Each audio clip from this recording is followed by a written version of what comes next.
Hello and welcome back to my channel for more relationship tips. My name is Angelica and I am a relationship coach. Once again, my colleague Dan Bosy here from the Awakening Health Clinic in Burlington, Ontario, and myself will demonstrate to you how quickly conversations and interactions can go wrong and why. We will also give you a demonstration of how to apply the 4 steps of the feedback wheel. These 4 steps allow the other person to stay open, receive our feedback and our request, and respond with equal openness and vulnerability. The feedback wheel is a communication tool that psychotherapist Terry Real recommends and that I teach to all my clients. So let's begin with showing you a typical interaction that doesn't go well and leads to a fight.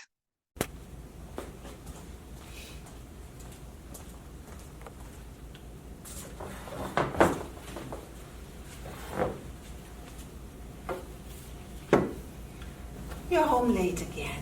You're always home late. Do you have to go to the gym after work all the time? Yeah, I do. It's the only time I get to myself. You don't ask me for permission to go get your hair done or your nails. And you like to go into work early, 3 to 4 times a week, which means I'm stuck taking the kids to school. When would you like me to go to the gym? You make it sound as if I only think of myself. Meanwhile, I'm working full-time like you, and at night I'm stuck at home alone with the kids after I've run them around to all their activities in the afternoon. And you never help me. Once in a while you could come home early and help me and make dinner. Yeah, right, like I never help you. So let's first analyze why this interaction didn't go well.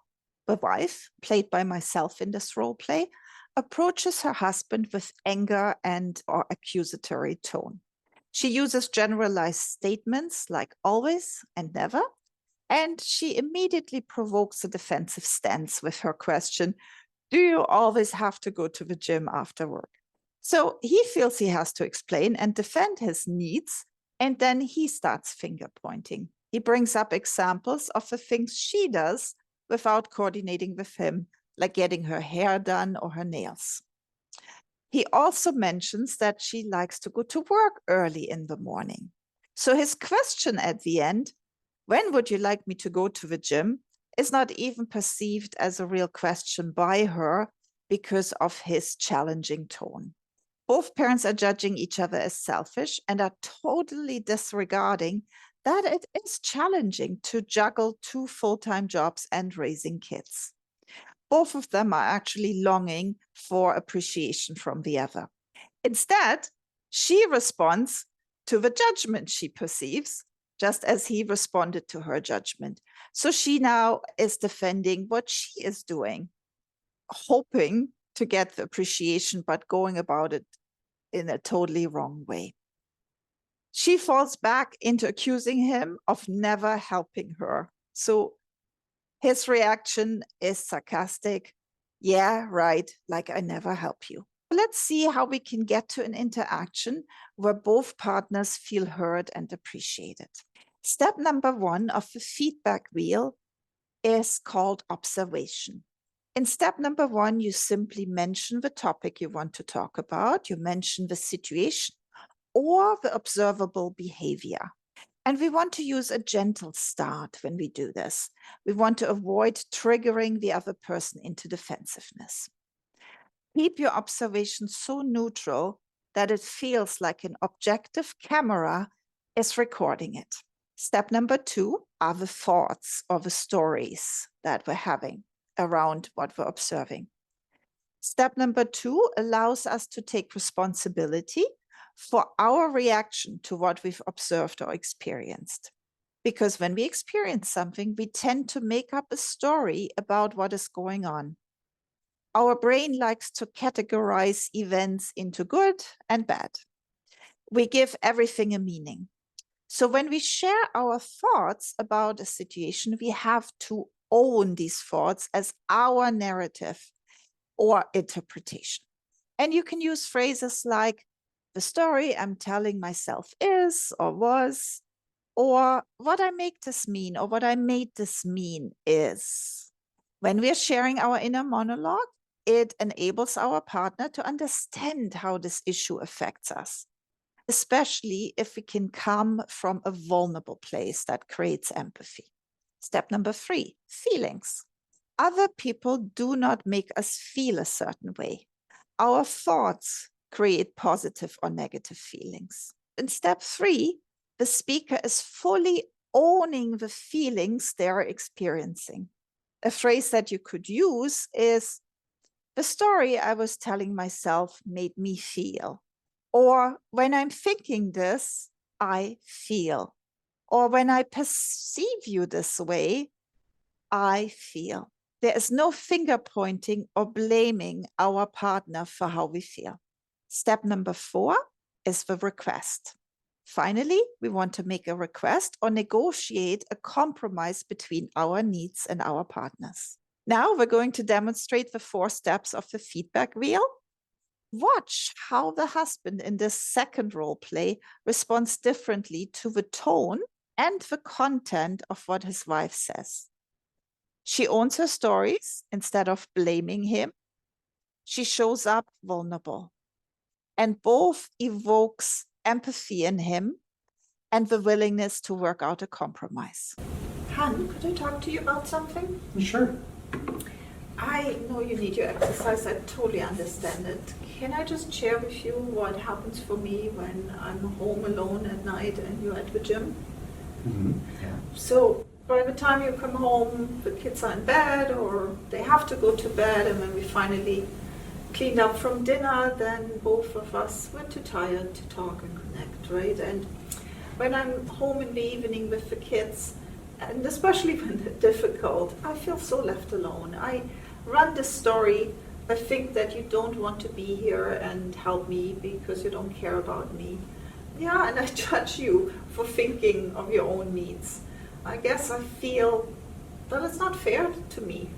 But of course, when I tell myself that story that it's not fair, then I feel really alone and I guess a little sorry for myself. And that story that you're taking advantage of me also makes me angry. But under all that anger, I mostly feel sad. I just feel sad that we don't get to spend more time together. So would you consider maybe coming home earlier, once or twice a week, to spend some time with the family, and also that we can spend some time, you and I? Okay.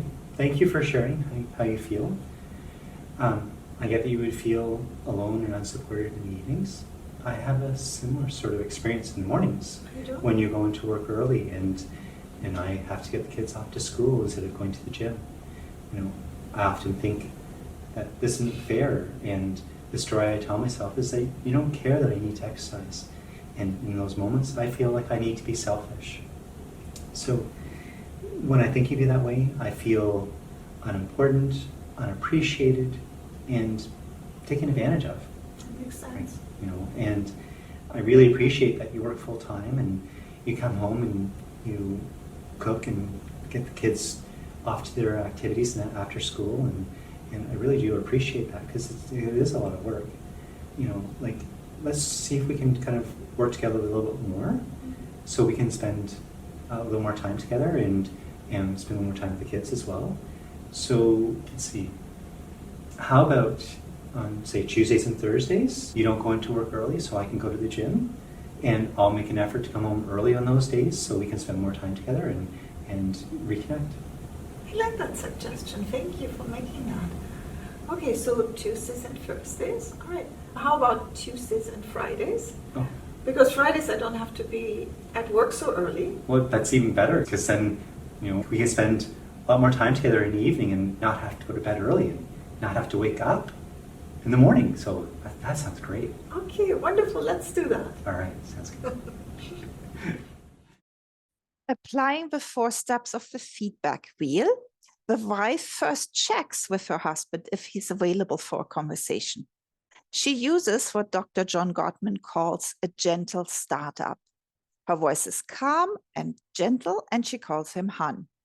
She acknowledges his need for exercise and asks if she can share her experience when she's alone with the kids. That allows the husband, who is still a bit hesitant at this point, to remain open, and to fully listen. Then she owns her thoughts and vulnerable feelings and shares how the story she tells herself is making her feel left alone. That creates empathy in her husband, and he even reaches out for her hand. The nonverbal reaction, he's holding her hand, gives her the feedback that he cares and that she has his full attention.